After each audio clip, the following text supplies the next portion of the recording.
जिल्ह्याचे संतोष बांगरचं नाव नक्कीच चर्चेत आहे, कारण त्यांचे फोटो हे अधिवेशनामध्ये निलेश गायकवाड बरोबर दिसतात। सभापती राम शिंदे सर, निलेश गायकवाड, त्याच्याबरोबर संतोष बांगर हे सर्व लोक सहजपणे निलेश गायकवाडला घेऊन तिथं त्या अधिवेशनामध्ये दिसतात। त्याच्याबरोबर धाराशिवचा नेता कदाचित जे सावंत साहेब आहेत, तानाजी सावंत भाऊ आहेत, ते डायरेक्टली नसतील, पण त्यांच्या परिवारातले काही लोक हे 100% इन्व्हॉल्ड आहेत।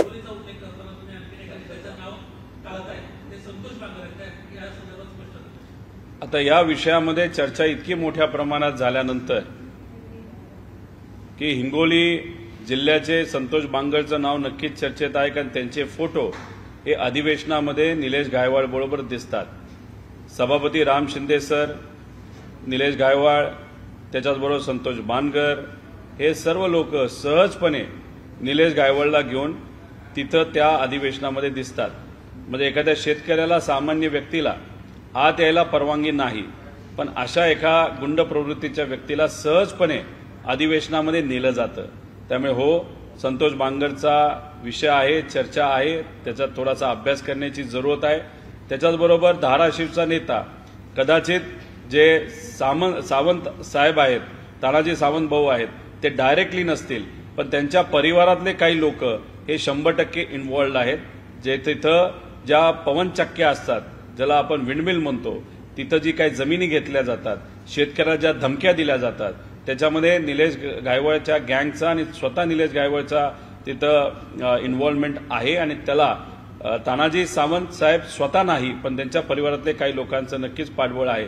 त्यामुळे एका व्यक्तीच्या पाठीमागे एवढे मोठे नेते तिथे उभे राहताना आपण जेव्हा बघतो तेव्हा समजतं की यांना गुंडागर्दीमध्ये इंटरेस्ट आहे। एवढ्या मोठ्या नेत्यांनी जर गरीब शेतकरी, कष्टकरी, युवाच्या पाठीमागे जर उभं राहिलं असतं आणि आमच्या महिला ज्या आज सुरक्षित त्यांना वाटत नाही या महाराष्ट्रामध्ये, त्यांच्यासाठी जर एखादी काय गोष्ट केली असती तर या सरकारला, या नेत्यांना आम्ही मान्य केलं असतं, मानलं असतं। पण दुर्दैव असं हे लोकांच्या पाठीमागे न राहता गुंड प्रवृत्तीच्या लोकांच्या पाठीमागे उभं राहताना आपण सगळेजण बघू शकतो।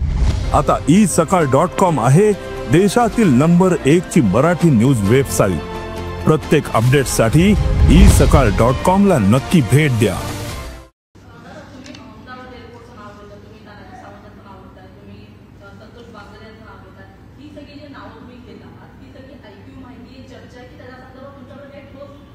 नाही, येत्या काळामध्ये या बाबतीतले पुरावे तुमच्या समोर येत जातील।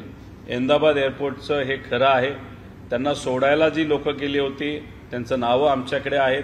त्याच्याचबरोबर हिंगोलीमध्ये भाजपचे एक कुठले तरी पदाधिकारी आहेत, त्यांचं कदाचित बांगरांचं पटत नसावं आणि त्या विषयामध्ये निलेश गायकवाडची एंट्री तिथं होती। ती एंट्री का होती हे आपल्याला आता अभ्यास करावा लागणार आहे। असे बरेच विषय आहेत, पण टप्प्याटप्प्याने हे सगळे मुद्दे आपल्या समोर येतीलच। निलेश गायकवाड इररिलेव्हंट आहे, हा विषय आम्ही हाताळत का नाही? हे विषय महत्वाचे असले तरी याच्यापेक्षा कितीतरी जास्त महत्वाचे विषय आहेत। जसे आमच्या शेतकऱ्याला मदत झाली पाहिजे, आमच्या शेतमजुराला मदत झाली पाहिजे। भ्रष्टाचार मोठ्या प्रमाणात या शहरामध्ये, या राज्यामध्ये तिथं होत आहे। त्यामुळे आम्ही विषय घेत असताना हे व्यापक विषय तिथं घेत असतो आणि जे इतर नेते आहेत ते मात्र या महत्वाच्या छोट्या विषयाकडे, पण नक्कीच याचा प्रभाव हा कायदा व सुव्यवस्थेवर खूप मोठ्या प्रमाणात होतो। त्यामुळे दंगेकरांचं मी स्वागत करतो, अभिनंदन करतो की त्यांनी या विषयाला हाताळलेलं आहे। त्या सत्तेत असले तरी ते विषय घेतायत, त्यांचं खरंच स्वागत आणि अभिनंदन केलं पाहिजे।